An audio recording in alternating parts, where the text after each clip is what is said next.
to admit, I spent the last 2 minutes trying to calm down from laughing, only to be greeted with that, Leilani. Oh, goodness gracious. You're silly. But hey, hello and good evening. I just decided to switch it back up. Go back to... I put my name on the map. A small name, you'd have to zoom in very close in order to see, but it's a name on the map nonetheless. And it's been a while. Been a while since we just sorta talked. How have you been? What's been going on? Anything new? For now, oh boy. I miss the ASMR cast, not gonna lie. Hello, Frank. And you're doing very well, Leilani? That's good. Good to hear. How am I tonight? I'd say so.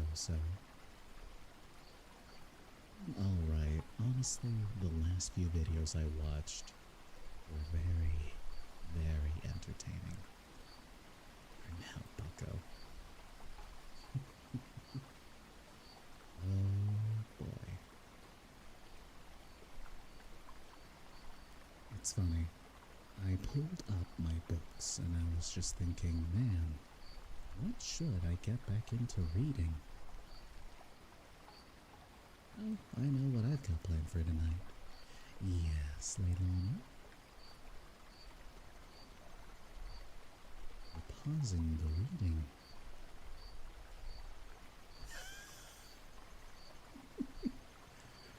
Oh, you're right. You're right. Let me go pick those up off the ground. Just gonna. There they are. How could I be so clumsy? It's on one knee, Frank. Imagine reading the entire Twilight series, though. Never. $1,000.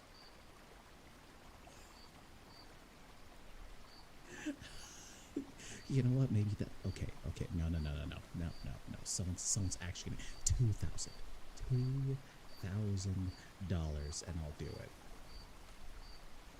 That's it. That's the goal. And if so, it has to be in one though. Yep. Sealed in blood, the pact is made. If I get sent $2,000 in one go, specifically saying you have to read Twilight, the entire Twilight series.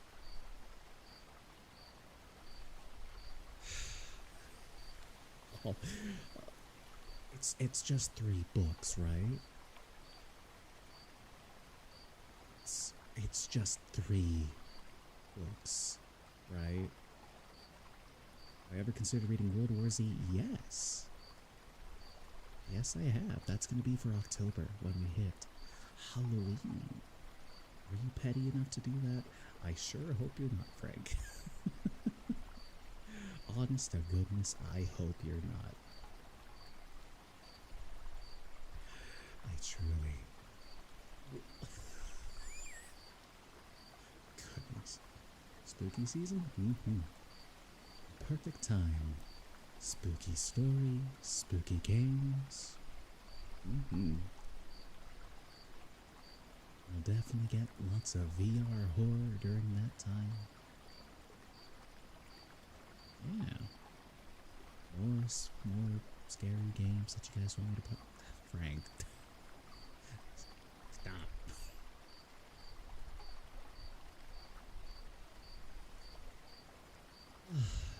Anyways.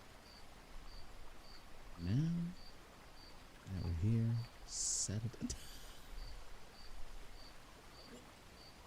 Do not tell my mods to do that. They will.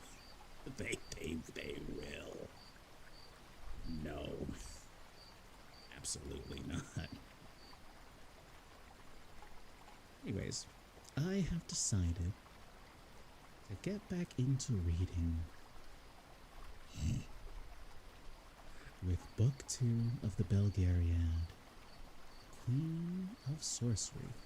Did I ping my stream? Why don't you check for yourself in the alerts channel, pinging the @stream alerts.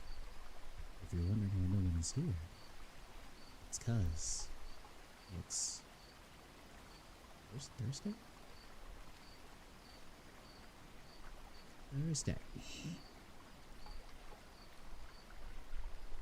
Yeah, it's working.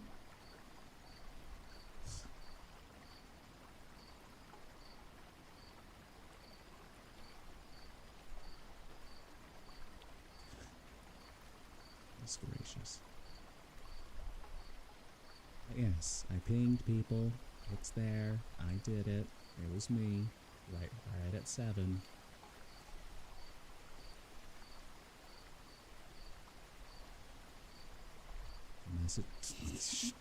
Damn it, Frank. Anyways, we're going to go ahead and begin now with the nice, soft, gentle reading. Because it's... Frank, it's not a competition. Somehow is correct. But I do. You're my friend. You're wonderful, and I'm glad to have you in my life. And that goes for Rampus and Lolana, but especially the Big Nut. The bonds formed in Poco P Land are thus everlasting and eternal, unless broken.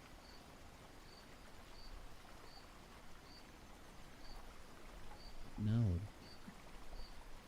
No. Mm-mm. Mm-mm. Wrong. You can't convert. No. Believe the streamer. The streamer knows himself better than anyone. They'd never lie. That is an absolute lie. That's a lie. Plain and simple. Simple and clean. Streamers into that. Keep this up and I'm going back to Monster Hunter.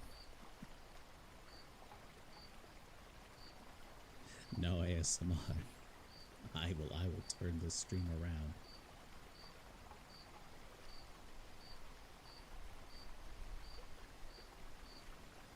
We're playing Monster Hunter earlier? Wonderful. What weapon have you tried to use? What do you like to use?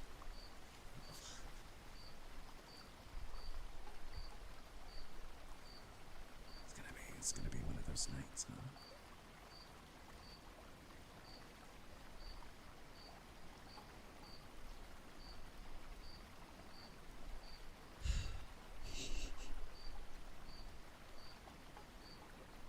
Let's calm it down.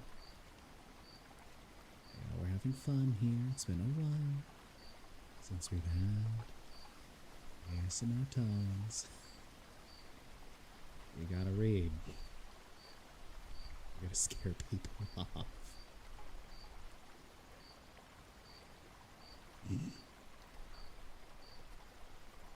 Alright. Starting with the prologue. Oh.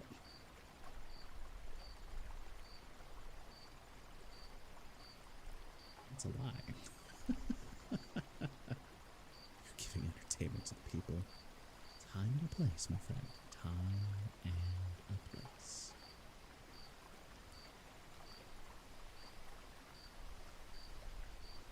Have a good nap. Rest easy. Thanks for being here. I'll shout if you need anything, or if I need anything, if you need anything. Tired. Prologue, here we go. Bada bing, bada boom, bam.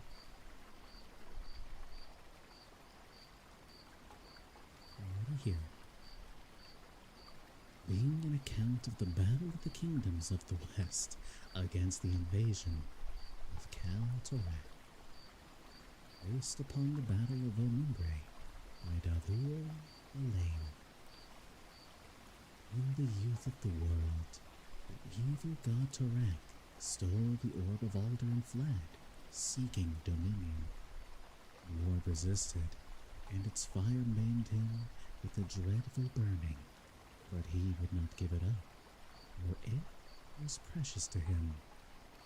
Then Belgarath, a sorcerer and disciple of the god Alder, led forth the king of the Alorans and his 3 sons, and they reclaimed the orb from the iron tower of Torak.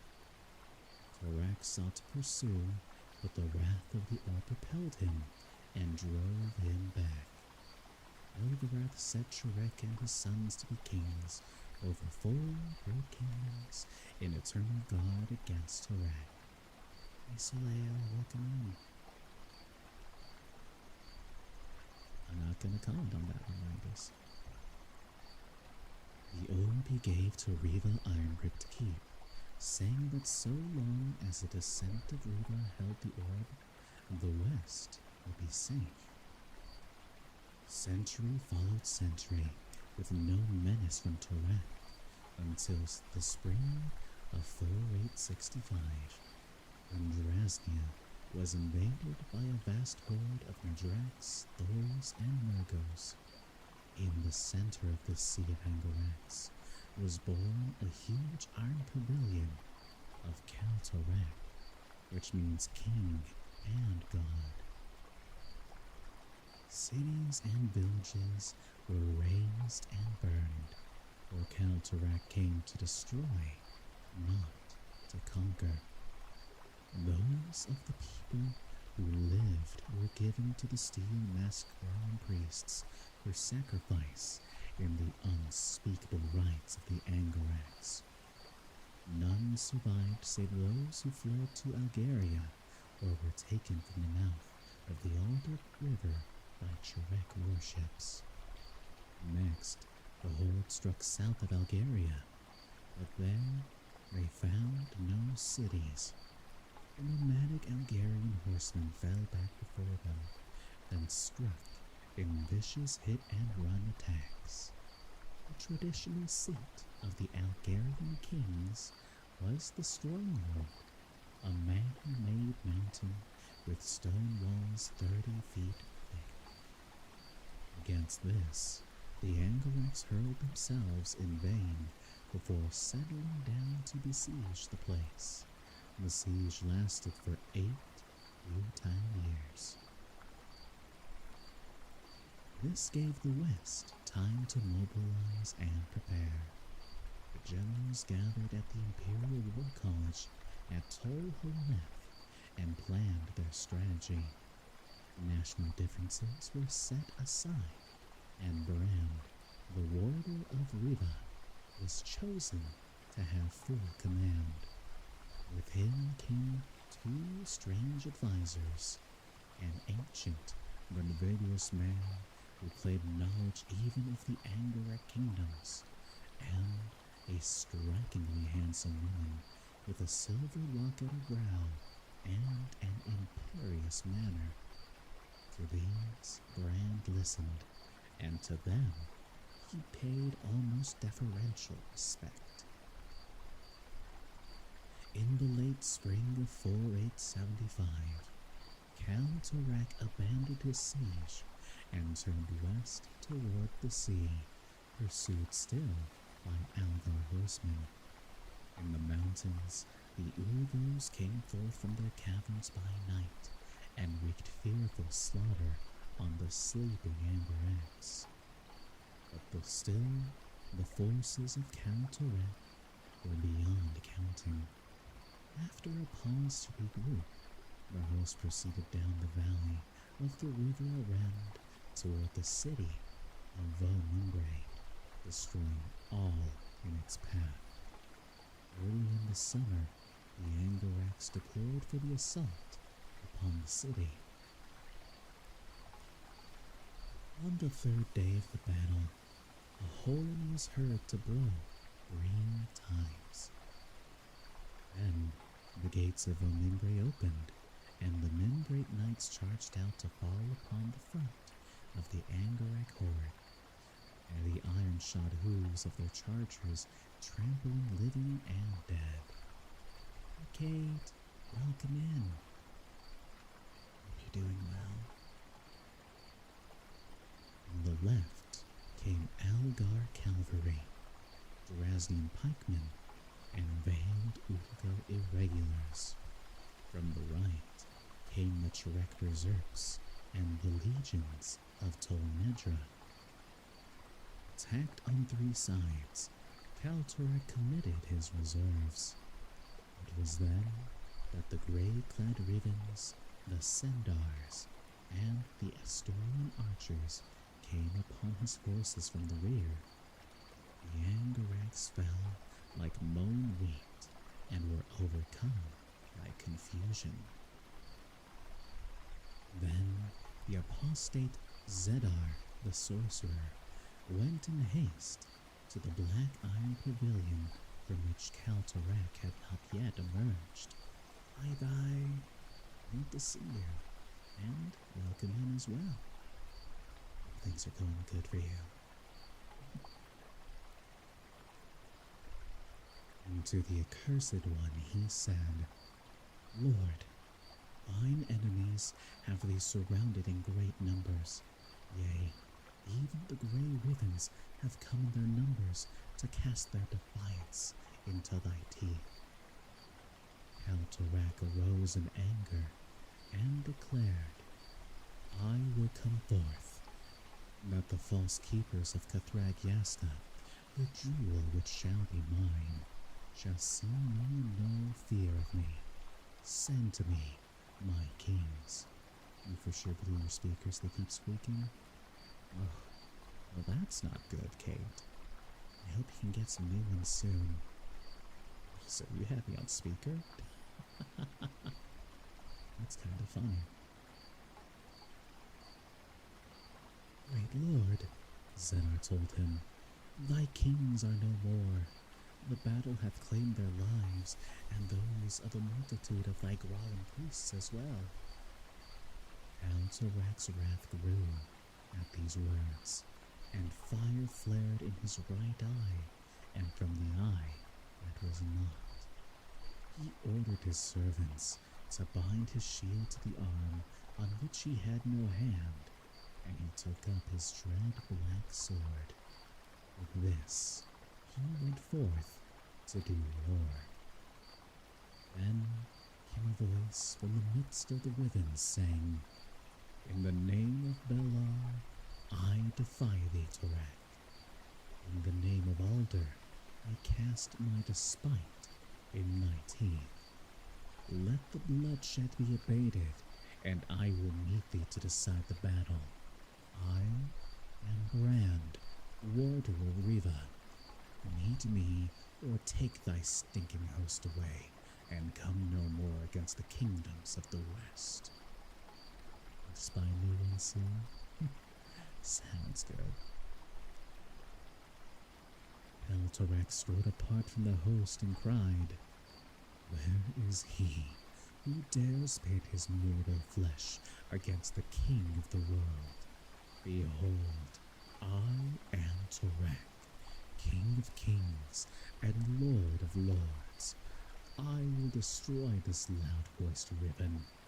Mine enemies shall perish, and Cathrag Yaska shall again be mine. Rand stood forth. He bore a mighty sword and a shield muffled with cloth. A grizzled wolf marched at his side, and a snowy owl hovered over his head. And he spake, saying, I am Brand, and I will contend with thee, foul and misshapen Turek. When Turek saw the wolf, he said, Or, that's not what he said. When Turek saw the wolf, he said, Begone, Belgarath, flee, if thou wouldst save thy life. And the owl to the owl he said, Abjure thy father, Bilgoa, and worship me. I will wed thee and make thee queen of the world. But the wolf howled in defiance, and the owl screeched her scorn. Torak raised his sword and smote down upon the shield of Bran. We're reading Queen of Sorcery, Book 2 of the Belgariad. We're in the prologue still. Long they fought, and many and grievous were the blows they struck. Those who stood near to see them were amazed. The fury of Torak grew great, and his sword battered the shield of Bran until the warrior fell back before the onslaught of the accursed one. And then the wolf howled, and the owl shrieked in one voice together, and the strength of Bran was renewed. With a single motion, the Riven Warder unveiled his shield, in the center of which stood a round jewel, in size like the heart of a child.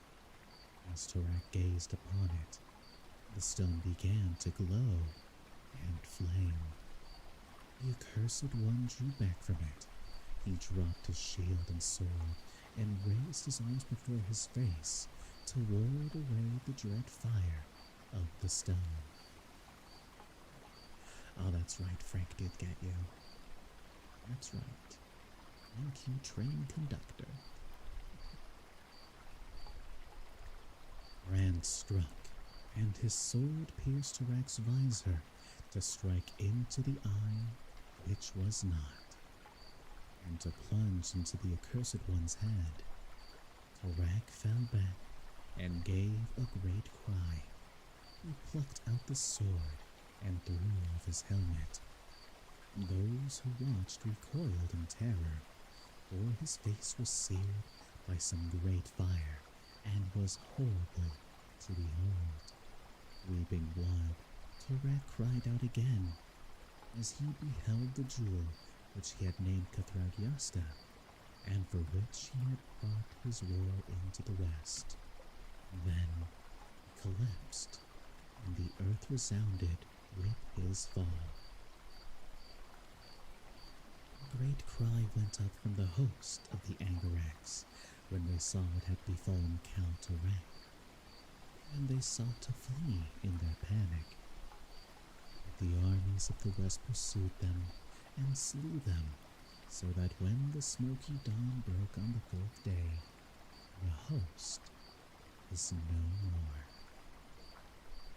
And asked that the body of the accursed one be brought to him, that he might behold him who would be king of all the world.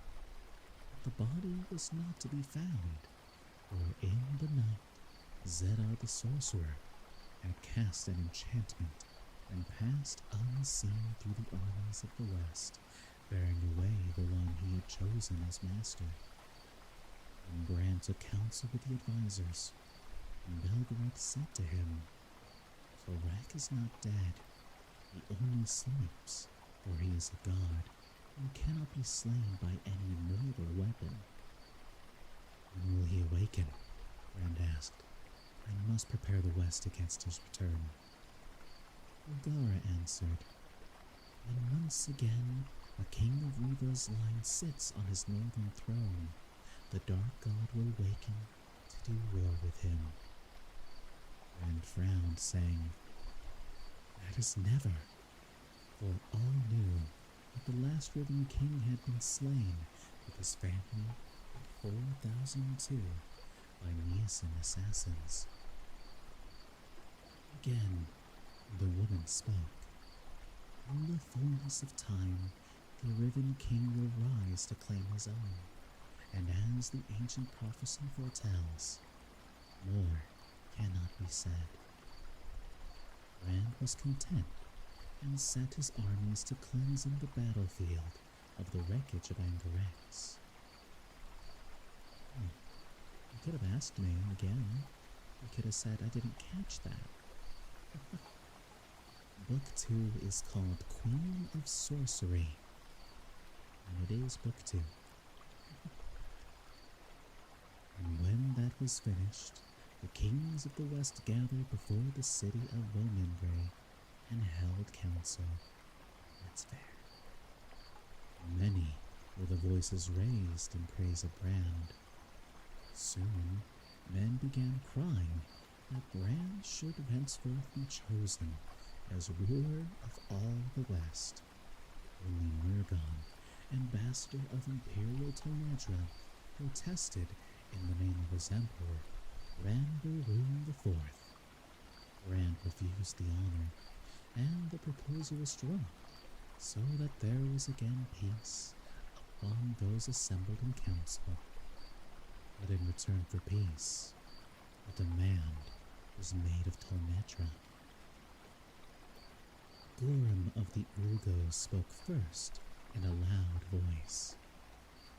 In fulfillment of the prophecy, there must be promised a princess of Tonedra to be wife unto the Ribbon King, who will come to save the world. This the gods require of us. And Murgon protested. The hall of the Ribbon King is empty and desolate. No king sits upon the Ribbon throne. How may a princess of Imperial Tonedra be wed with a phantom? Then the woman who was Polgara replied, the Ribbon King will return to assume his throne and claim his bride.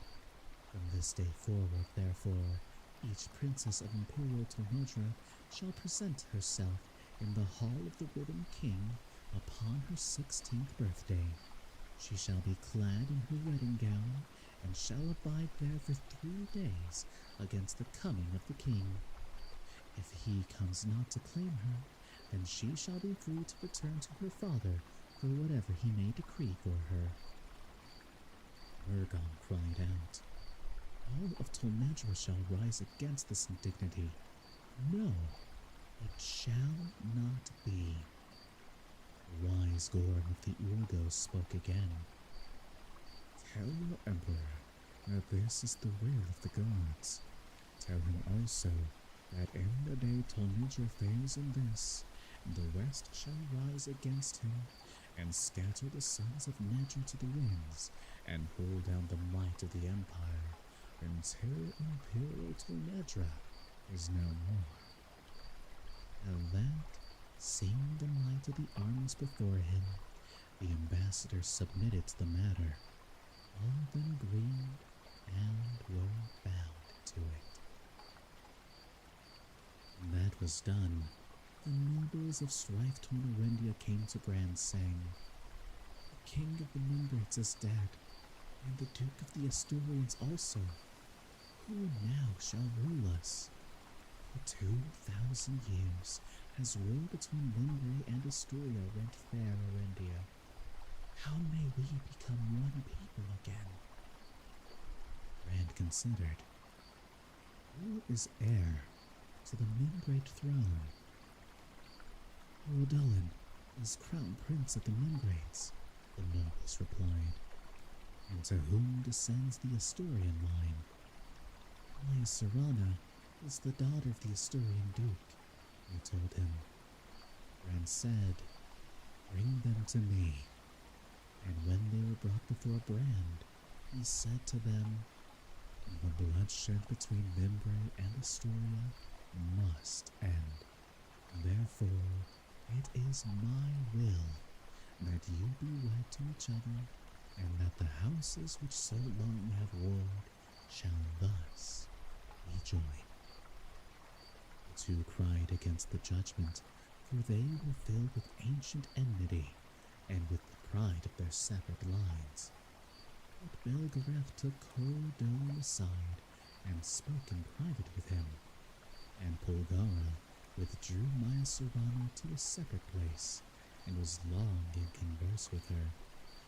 No man learned then or later what was said to the two young people. But when they returned to where Brand waited, Maya Serrana and Corridon were content that they should be wed. And this was the final act of the council that met after the Battle of Vomembre, and spoke to all the kings and nobles one final time before departing for the north. Much has been wrought here that is good and shall endure. Behold, we have joined together against the Angerecs, and they have been overthrown.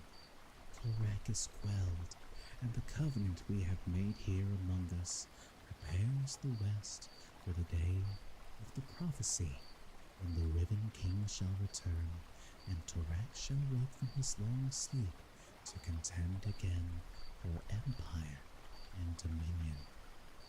All that may be done in this day is to prepare for the great and final war has been done.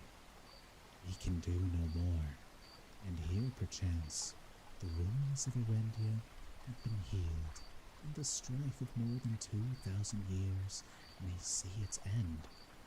So far as may be, I am content with it all. Hail then, and farewell. He turned from them and rode north with the grizzled man who was Belgarath, and the queenly woman who was Pulgara by his side. They took ship at Kamar and Sandaria, and set sail for Riva, and Bran returned no more to the kingdoms of the west. Of his companions are many tales told, and of that telling what may be true and what false, few men may know. Part 1. Erendia. Chapter 1. Vokun was no more. 24 centuries had passed since the city of the Rassite Arans had been laid waste, and the dark, endless forests of northern Erendia had reclaimed the ruins. Broken walls had toppled and been swallowed up in the moss and wet brown bracken of the forest floor, and only the shattered stumps of the once proud towers mouldered among the trees and fog to mark the place where Vokun had stood. Sodden snow blanketed the mist-shrouded ruins, and trickles of water ran down the faces of ancient stones like tears.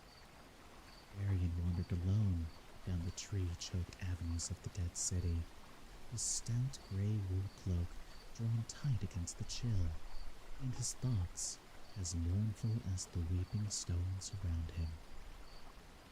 Alder's farm, with its green, sun-drenched fields, was so far behind him that it seemed lost in a kind of receding haze, and he was desperately homesick. No matter how hard he tried to hold on to them, tales kept escaping him. The rich smells of Aunt Paul's kitchen were only a faint memory. The ring of Dernick's hammer in the smithy faded like the dying echo of the last note of a bell, and the sharp, clear faces of his playmates wavered in his remembrance of them until he could no longer be sure that he would even recognize them. His childhood was slipping away, and try though he might, he could not hold on to it. Honestly, kinda real though. Sad but real. Everything was changing. That was the whole problem. The core of his life, the rock upon which his childhood had been built, had always been Aunt Paul. In the simple world of Falder's Farm, she had been Mistress Paul, the cook. But in the world beyond Falder's Gate, she was Pulgara the sorceress, who had watched the passage of 3 millennia with a purpose beyond mortal comprehension. And Mr. Wolf, the old vagabond storyteller, had also changed. Arian knew now that this old friend was in fact his great-great-grandfather with an infinite number of additions. additional grades added on for good measure. From that Bahar, that roguish old face, there had always been the steady gaze of Belgarath, the sorcerer, who had watched and waited as he looked upon the folly of men and gods for 7,000 years. Arian sighed and trudged on through the fog. The very names were unsettling. Arian had never wanted to believe in sorcery or magic or witchcraft. Such things were unnatural, and they violated his notion of solid, sensible reality. Too many things had happened to allow him to hold on to his comfortable skepticism any longer. In a single shattering instant, the last vestiges of his doubt had been swept away. As he had watched with stunned disbelief, Aunt Pearl had erased the milking stains from the eyes of Marty, which, with a gesture and a single word, restoring the madwoman's sight and removing her power to see into the future with a brutal even-handedness. Arian shuddered at the memory of Marty's despairing wail. That cry somehow marked the point at which the world had become less solid, less sensible, and infinitely less safe. He brooded from the only place he had ever known, unsure of the identities of the two people closest to him, and with his whole conception of the difference between the possible and the impossible destroyed. Arian found himself committed to a strange pilgrimage. He had no idea what they were doing in this shattered city swallowed up in trees, and not the faintest idea where they would go when they left. The only certainty that remained to him was the single grim thought to which he now clung: somewhere in the world there was a man who had crept through the pre-dawn darkness to a small house in a forgotten village and had murdered Garian's parents. If it took him the rest of his life, Garian was going to find that man, and when he found him, he was going to kill him. There was something strangely comforting in that one solid fact. He carefully climbed over the rubble of a house that had fallen outward into the street and continued his glowing exploration of the ruined city. There was really nothing to see.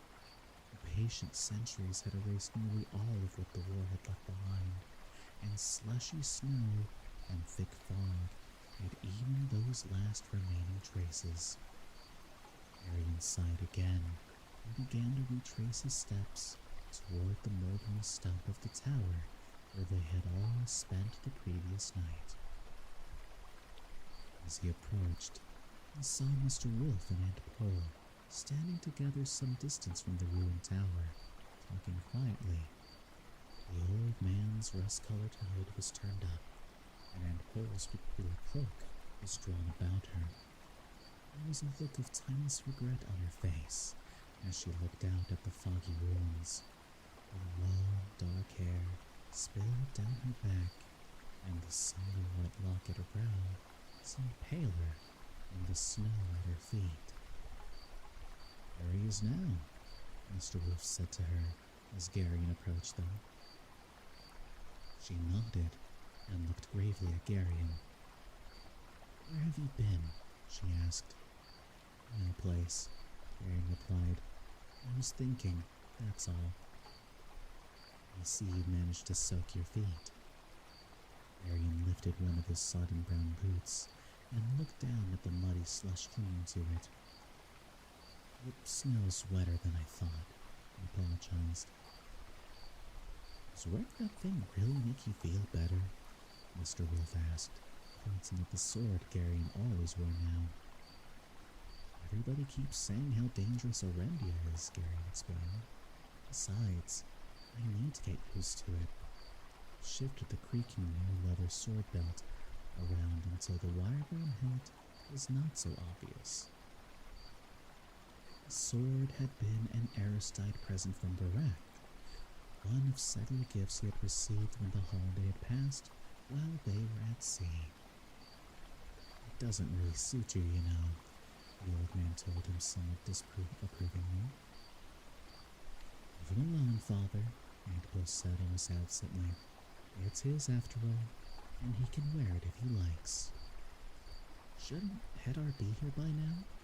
Arian asked, wanting to change the subject.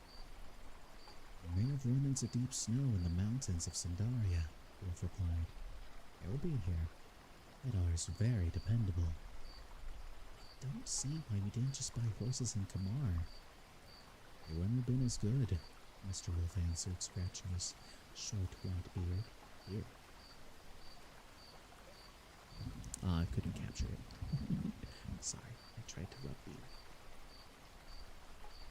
We've got a long way to go. I don't want to have to worry about a horse foundering under me somewhere along the way. It's a lot better to take a little time now than to lose more time later. So sorry, right in the microphone. Arian reached back and rubbed at his neck with a chain of the curiously carved silver amulet Wolf and Antipole had given him for Aristide that chafed his skin. Don't worry, added dear, Antipole told him. I wish you'd let me wear it outside my clothes, he complained. Nobody can see it under my tunic. It has to be near your skin. It's not very comfortable, though. It looks nice enough, I suppose, but sometimes it seems cold, and other times it's hot. And once in a while, it seems to be awfully heavy. The chain keeps rubbing at my neck. I guess I'm not used to ornaments.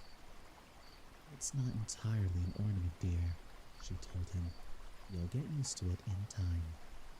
Wolf laughed. Maybe it'll make you feel better to know it took your aunt 10 years to get used to hers. I was forever telling her to put it back on. I don't know that we need to get into that just now, father, Antipole answered coolly. You have one too? Arian asked the old man, suddenly curious about it. Of course. Does it mean something that we all wear them? It's a family custom, Garion, Antipole told him in a tone that ended the discussion. The fog eddied around them as a chill, damp breeze briefly swirled through the ruins. Not cold.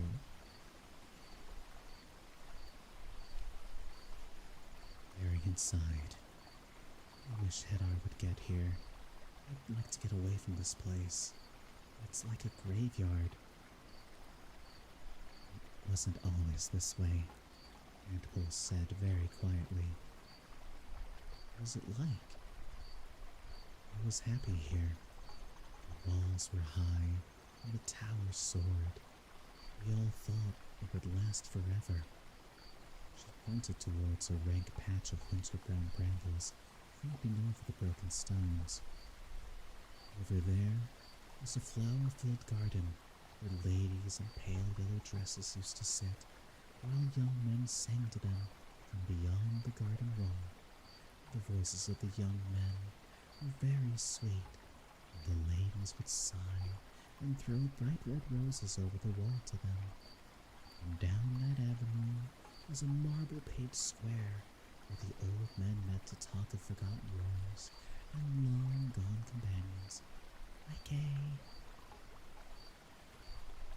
Beyond that, there was a house with a terrace where I used to sit with friends in the evening to watch the stars come out, while the boy brought up chilled fruit and the nightingales sang as if their hearts were breaking. The voice drifted off into silence. But then the Asturians came, she went on. And there was a different note then. I've been lurking while you baked, and now can be cozy? Well, it's always nice to have you look and to have you around. Rest easy, get nice and cozy. And again, welcome in.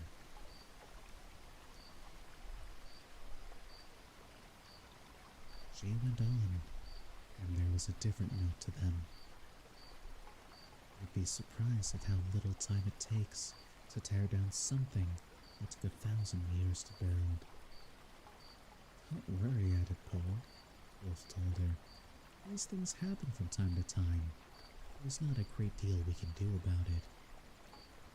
I could have done something, Father, she replied, looking off into the ruins. But you wouldn't let me, remember? Do we have to go over that again, Paul? Wolf asked in a pained voice. You have to learn to accept your losses. The Westside Wrens were doomed anyway. At best, we'd have only been able to stall off the inevitable for a few months. We're not who we are, and what we are in order to get mixed up in things that don't have any meaning. So you said before. She looked around at the filmy trees, marching away in the fog down the empty streets. Chocolate cake with peanut butter frosting? That sounds heavenly. Cherry, please. I didn't think the trees would come back so fast, she said with a strange little catch in her voice. I thought they might have waited a little longer. It's been almost 25 centuries, Paul. Really?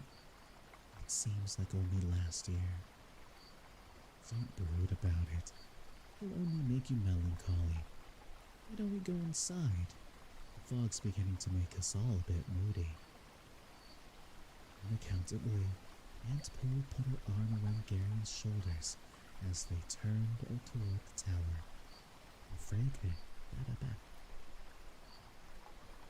Her fragrance and the sense of her closeness brought a lump to his throat. Okay. The distance that had grown between them in the past few months seemed to vanish at her touch. The chamber in the base of the tower had been built of such massive stones that neither the passage of centuries nor the silent probing tendrils of tree roots had been able to dislodge them. Great, shallow arches supported the low stone ceiling, making the room seem almost like a cave. At the end of the room opposite the narrow doorway, a wide crack between two of the rough-hewn blocks provided a natural chimney. Ermic had soberly considered the crack the previous evening when they had arrived, cold and wet, and then had quickly constructed a crude but efficient fireplace out of the rubble. Well served, the smith had said. Not very elegant, perhaps, but good enough for a few days. As Wolf, Garion, and Aunt Pooh entered the low, cave-like chamber, a good fire crackled in the fireplace, casting looming shadows among the low arches and radiating a welcome glow. Ernick, in his brown leather tunic, was stacking firewood along the wall. Rack, huge, red-bearded and mail-shirted, was polishing his sword. Silk, in an unbleached linen shirt and black leather vest, lounged idly on one of the packs, toying with a pair of dice. Any sign of Hedar yet? Rack asked, looking up. Not interested. Did you eat, Cora? I could go for eating, not gonna lie. Food sounds good. I just realized, where's my phone? I found it.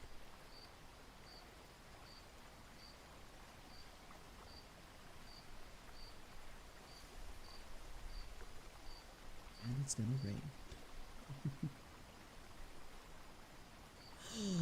Chicken katsu.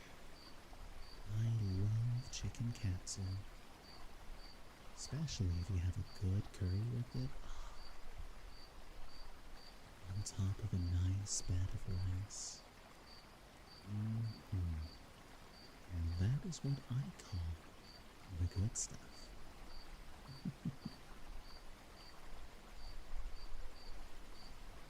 No sign of Hero yet? Orak asked, looking up.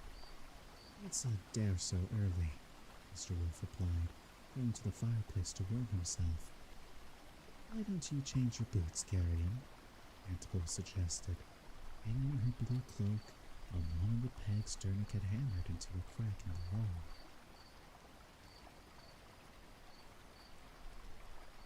It's magically delicious. Everyone deserves a little sweet treat. You're absolutely correct. I mean, I hope someday I can make a really good chicken katsu. I'd love to just make the whole thing by myself. I can make the curry just fine, but I'm still learning how to fry. Really scary. Although I can make good funnel cake, it works out. The croquettes I made were really good. I think I just have to make the meat thinner, and then it'll fry through better. Maybe I'll give that a try 2 weeks from now. Because this Saturday, I will be helping out Hannah, I think, with her otome game. And next week I will be gone over the weekend. Friday. So after that, maybe I can get into some cooking nonsense. And yes, funnel cake. Get some nice apples on there. Some powdered sugar. It was so good.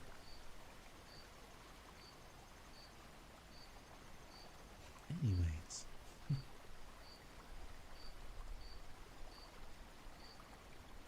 going to have a POV for the otome game. I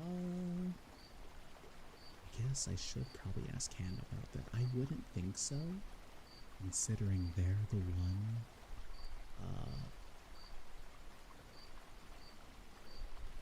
man, you gotta read the Discord more than I. I don't see any point of streaming it from my point of view, because, like, Anna's the one playing it, and I'm just reading off of it.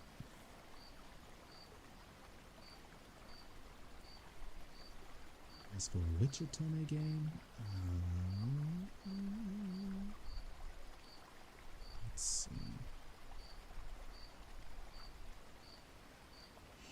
You're spilling the tea, it's so funny. Oh, it's refusing to. Oh, maybe.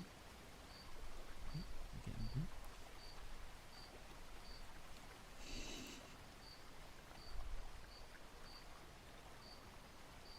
Let's see. I think it's Hub Encounter. Probably. I don't know Hannah, but shout out to Hannah. Hannah is really funny, and they're also a Vtuber, a 3D model. Sometimes they do karaoke. How to stream one time, they have their various clips.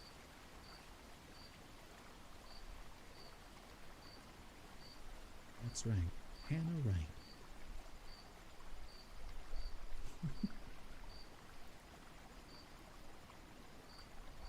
So, we'll just have to look forward to this Saturday.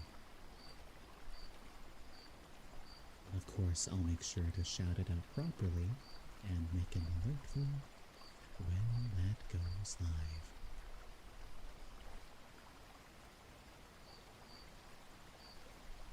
This Saturday, coming to a stream near you. Cassian Radley voices all the boys in an otome game hosted by Hannah Wright. This Saturday, don't you miss it. Sorry. Anyways, back to the book. Busy literally all day? Then you'll have to catch the VOD. And I'll be posting the Discord very well.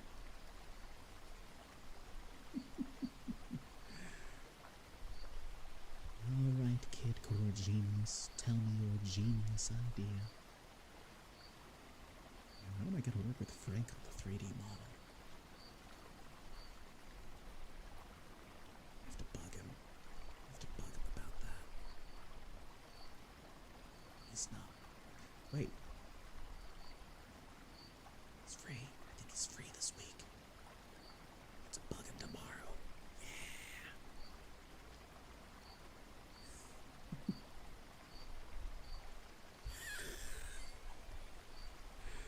No.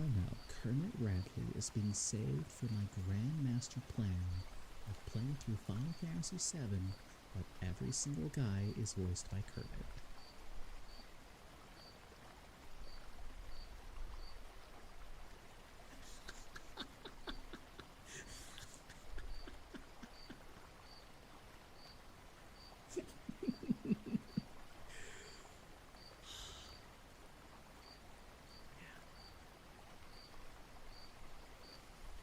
Alright.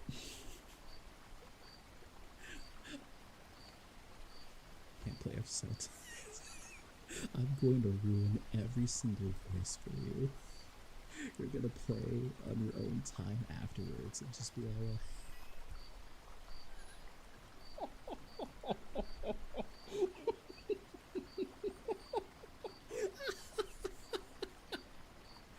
alright. I'm gonna take a small break. I'm gonna drink some water. I'm gonna stretch a bit. I'll be back in a few minutes.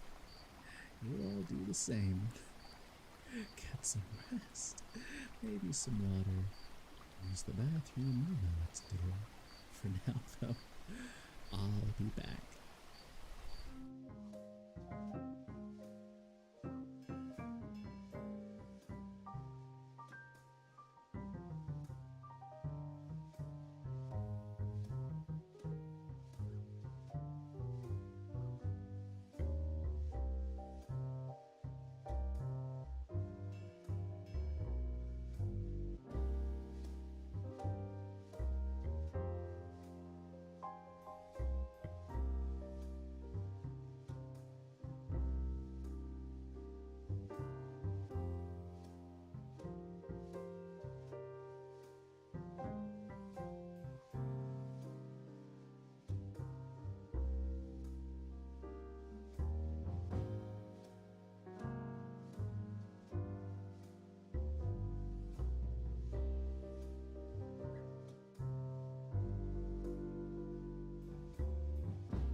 excited about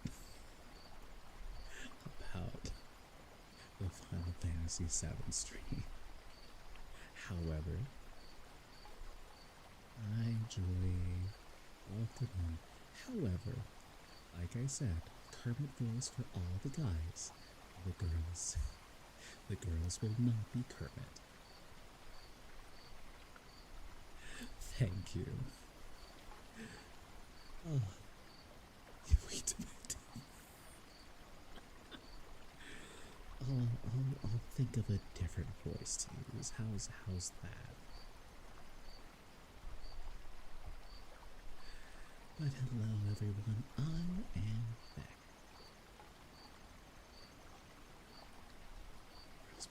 I'm not gonna go to bed now? Alright, Julie, sounds good. You rest easy. Girls must also be Kermit. I'm not gonna do an entire stream as Kermit. I'm pretty sure that would kill my voice. Kinda need to use that thing.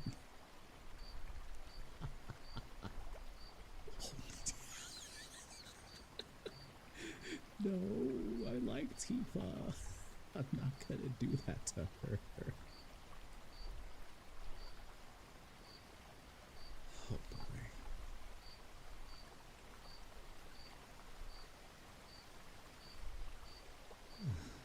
Alright. Let's go ahead and get back into the book, shall we?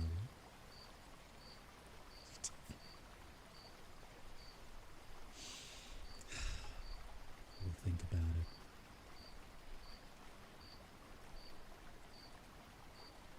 Why don't you change your boots, Garion?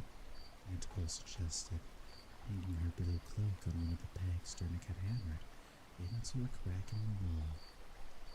Garion lifted his pack down from another peg and began rummaging through it. Your stockings, too, she added. We'll think about it. Is the fog lifting at all? Silk asked Mr. Wolf. Not a chance. If I can persuade you all to move out from in front of the fire, I'll see about supper. Aunt Pole told them, suddenly very businesslike. She began setting out a ham, a few loaves of dark peasant bread, a sack of dried peas, and a dozen or so leathery-looking carrots, humming softly to herself as she always did when she was cooking. The next morning after breakfast, Arian pulled on a fleece-lined overvest, belted on his sword, and went back out into the fog-muffled rooms to watch for Hedar. Yes, Redon? How may I help you this night? What's going on? What do you need? If you're... Not tonight. Not during Ace.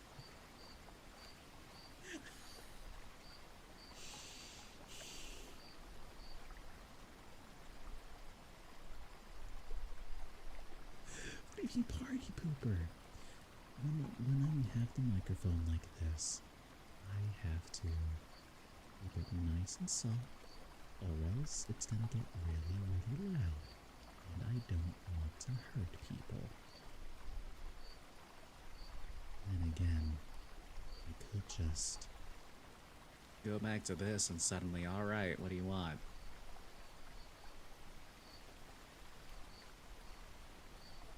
What do you want? A little bit of silly time? What line do you want?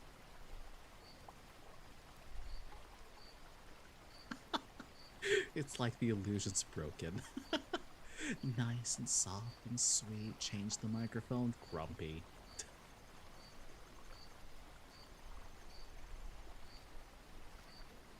Go back.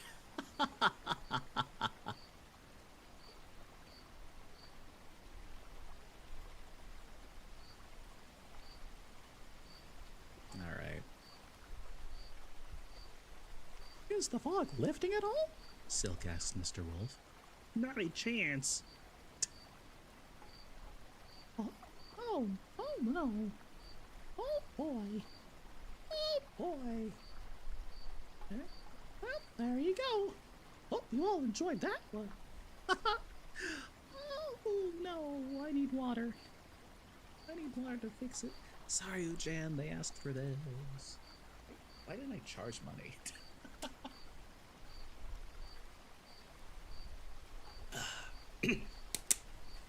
oh boy. Hot dog. There we go. All we had to do was lubricate the vocal tubes a little bit, and here we are. Hello, Jan. Welcome in to the house of mountain. No.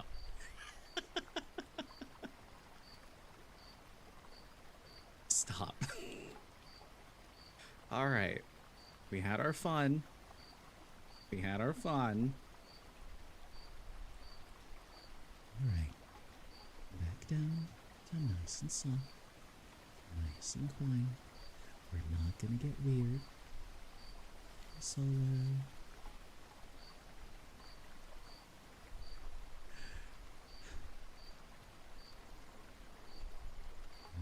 We get a little weird. Cora, it's impossible for Solar to go back into the shadows. Literally a sun goddess. Solar makes light all on her own. Anyways, the next morning after breakfast, Arian pulled on a fleece-lined overvest, belted on his sword, and went back out into the fog-muffled to watch for Hetar. It was a task to which he had appointed himself, and he was grateful that none of his friends had seen fit to tell him that it wasn't really necessary. As he trudged through the slush-covered streets toward the broken west gate of the city, he made a conscious effort to avoid the melancholy brooding that had blackened the previous day. Since there was absolutely nothing he could do about his circumstances, chewing on them would only leave a sour taste in his mouth. He was not exactly cheerful when he reached the low piece of wall by the west gate, but it was not precisely gloomy either. The wall offered some protection, but the damp chill still crept through his clothes, and his feet were already cold. He shivered and settled down to wait. Please get some rest, Sword. That's right, you're feeling sick. Please get some rest, take some medicine, drink lots of water, and probably some orange juice as well. Please get all the rest you need. Okay? Thank you. Also cold? Definitely not good. Get those thick blankets out. Hi, Jam Jam. Welcome in. Good to see you.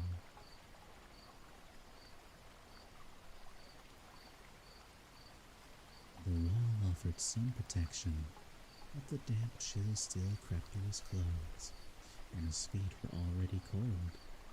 He shivered and settled down to wait. There was no point in trying to see any distance in the fog, so he concentrated on listening. His ears began to sort out the sounds in the forest beyond the wall, and the drip of water from the trees, the occasional sodden thump of snow sliding from the limbs, and the tapping of a woodpecker working on a dead snag several hundred yards away. That's my cow, a voice suddenly said from somewhere off in the fog. Arian froze and stood silently, listening.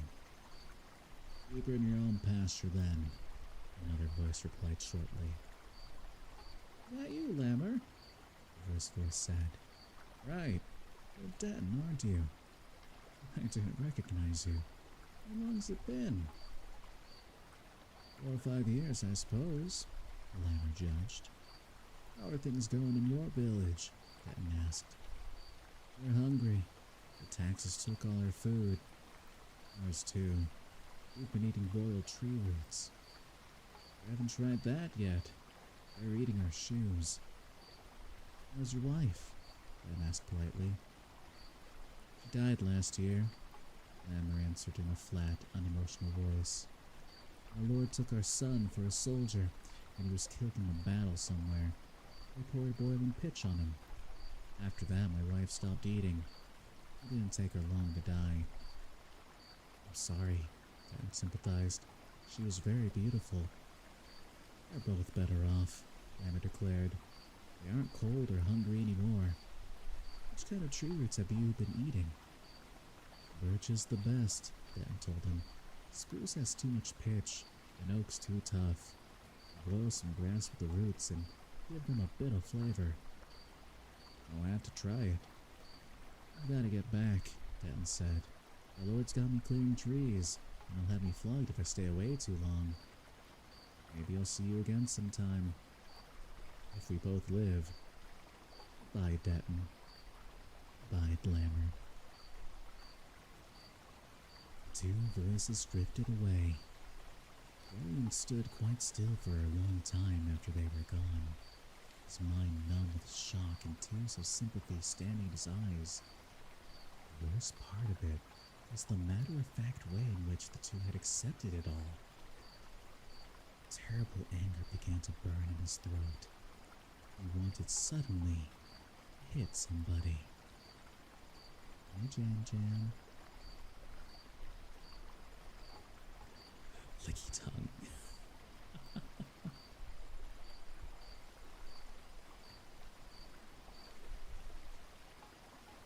How silly. I don't think that'd be the Pokemon I would be represented as, though, honestly. Not even one bit. Actually, if I were a Pokemon, which Pokemon would I be? Go ahead and write down your answers in chat. This is your call to action.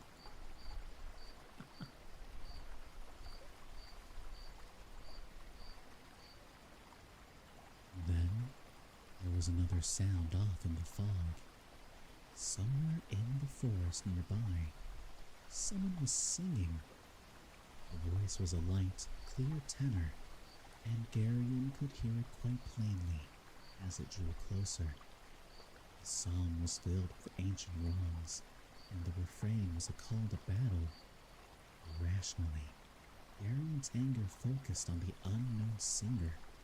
His vapid bawling about abstract injustices seemed somehow obscene in the face of the quiet despair of Lammer and Denton.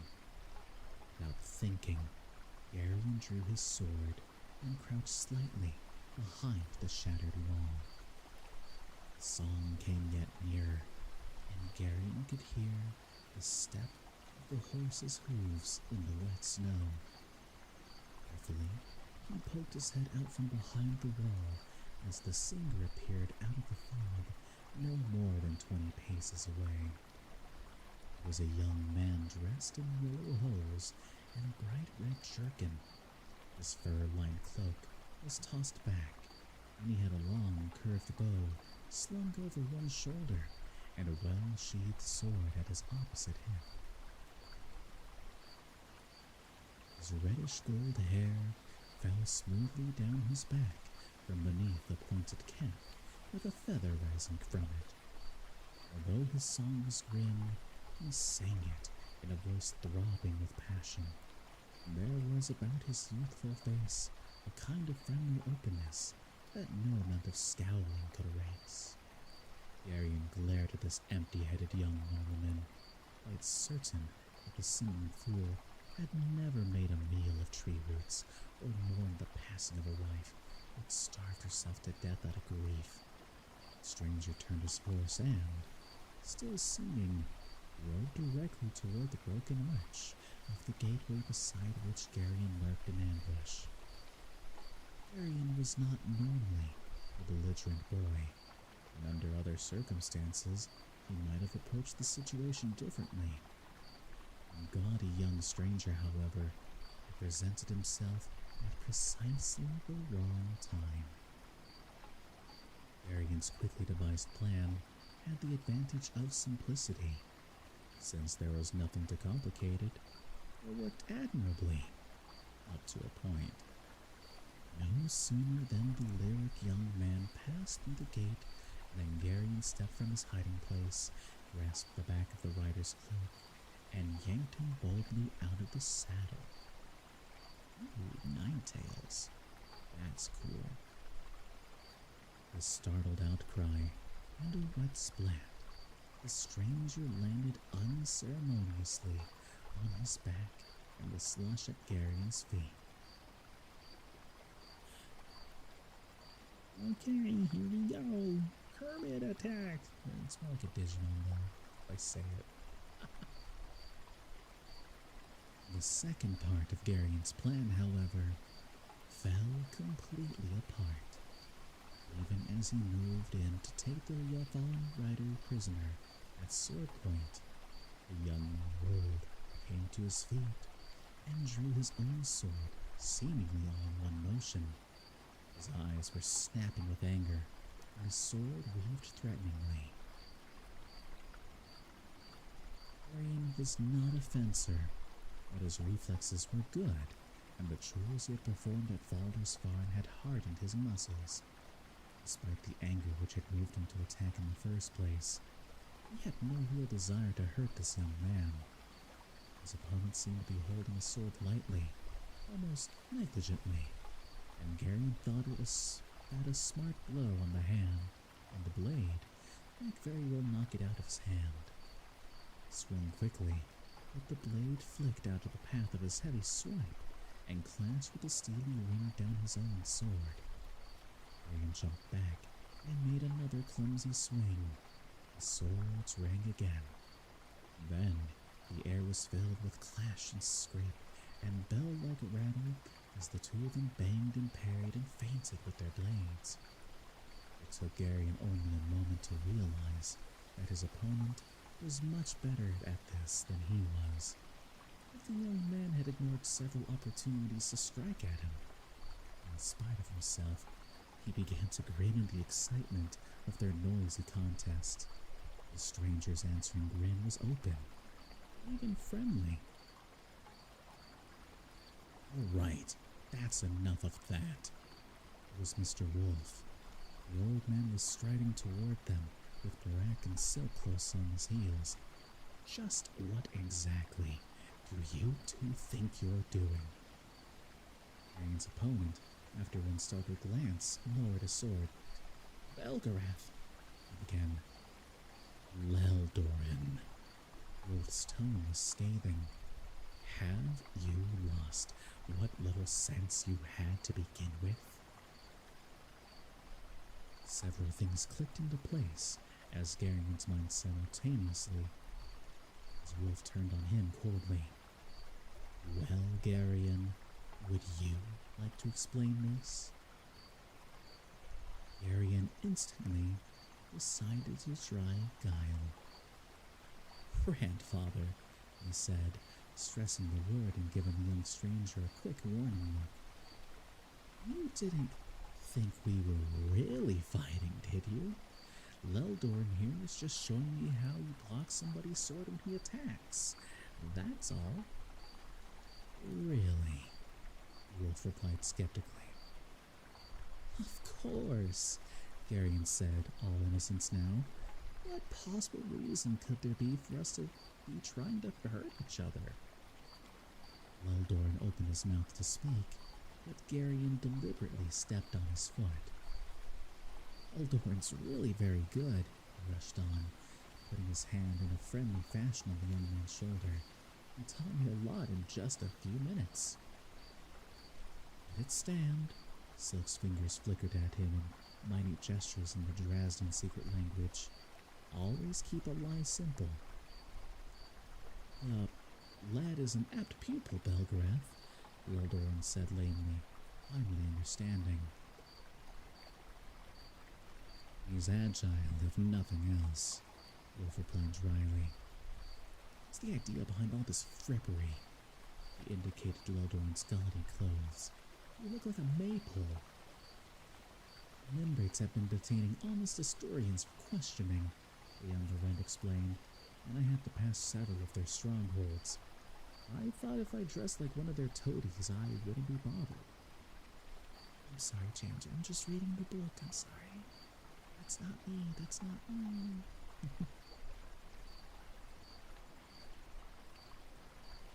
Maybe you've got better sense than I thought, Wolf conceded grudgingly. He turned to Silken Barak. This is Leldoran, son of the Baron of Wildantor. He'll be joining us. I wanted to talk to you about that, Belgarath, Leldoran put in quickly. My father commanded me to come here, and I can't disobey him, but I'm pledged in a matter of extremest urgency. Every young nobleman in Astoria is pledged in at least 2 or 3 matters of urgency, Wolf replied. I'm sorry, Leldoran, but the matter we're involved in is much too important to be postponed while you go out and ambush a couple of Limbrick tax collectors. Once Poe approached them out of the fog then, with Durnix striding protectively at her side. What are they doing with the swords, father? She demanded, her eyes flashing.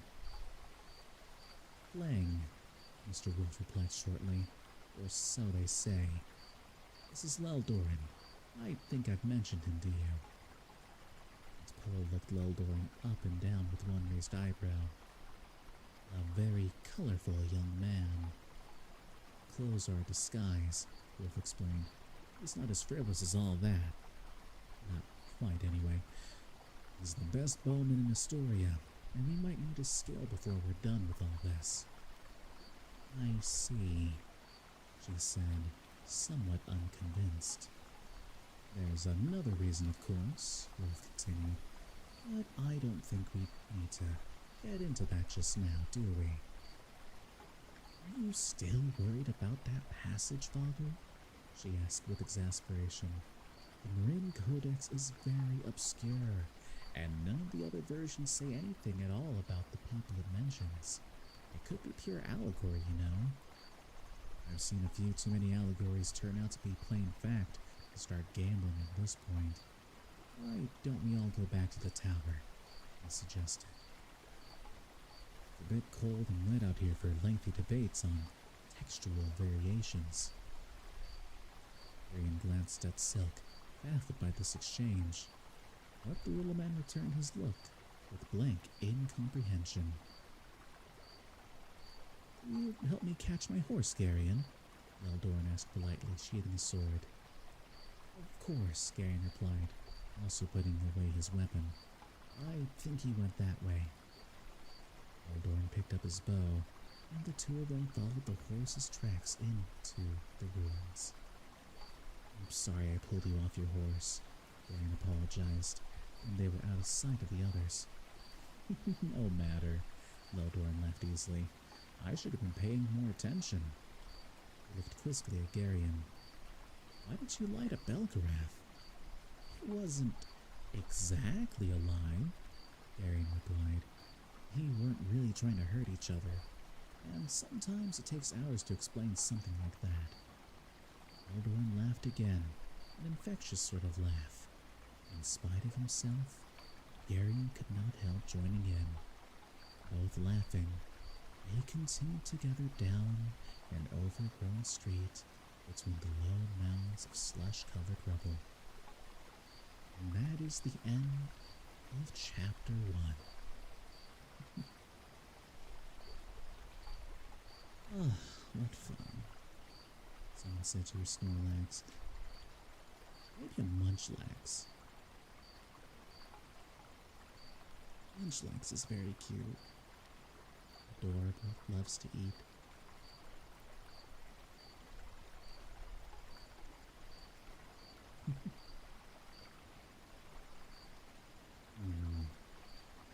I think, though, that I will go ahead and end for tonight. bit of a shorter stream, but I did get two big things out of it. The prologue and chapter 1. So, that'll be nice.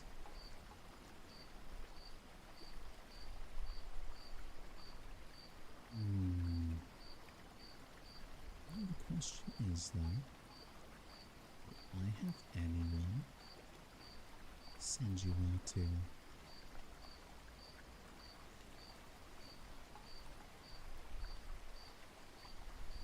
Let's find some cozy.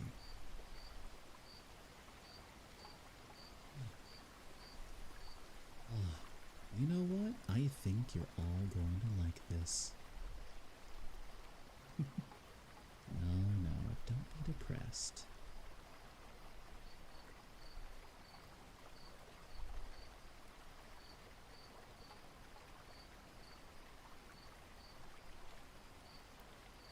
Now, everyone, I'll catch you all later.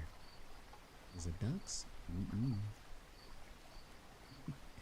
You'll just have to wait and see. Good night, everyone. Rest easy. I'll see you all later. Bye.